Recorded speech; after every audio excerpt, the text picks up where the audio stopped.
चलिए शुरू करते हैं आज की कहानी।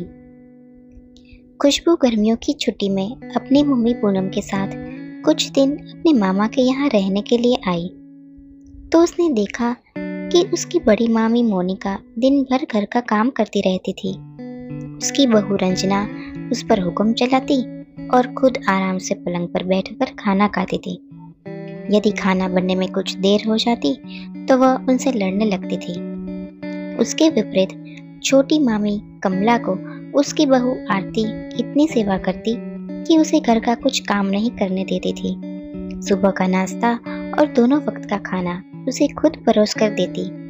घर में अपने लिए कुछ काम ना होने के कारण वह कभी टीवी के सामने बैठकर भजन सुनती तो कभी बच्चों को लेकर सहेलियों के संग पार्क में घूमने चली जाती थी।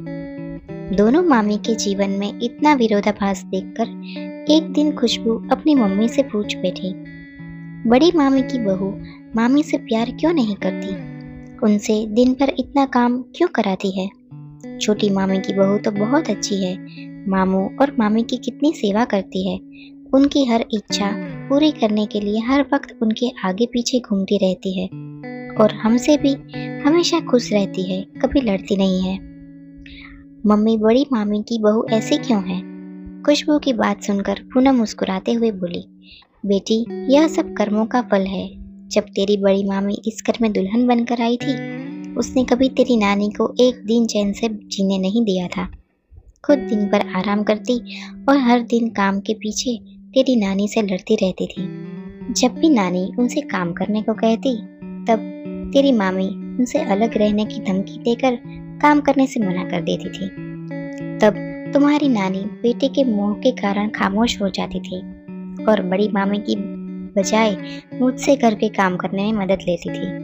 उन्हें घर के काम अकेले करते देखकर मैं सुबह स्कूल जाने से पहले घर के काम में उनकी मदद करती और स्कूल से आने के बाद घर का खाना खाकर कुछ देर आराम करने के बाद फिर से घर के काम में मम्मी को हाथ बटाती थी।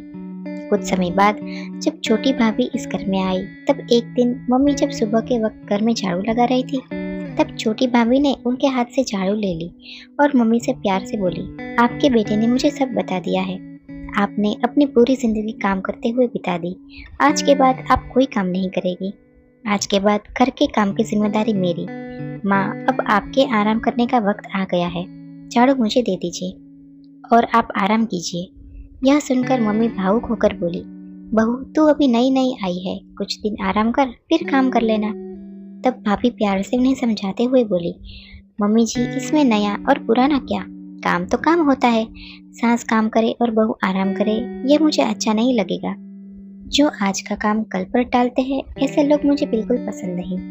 भाभी की बात सुनकर मम्मी निरुत्तर हो गई थी।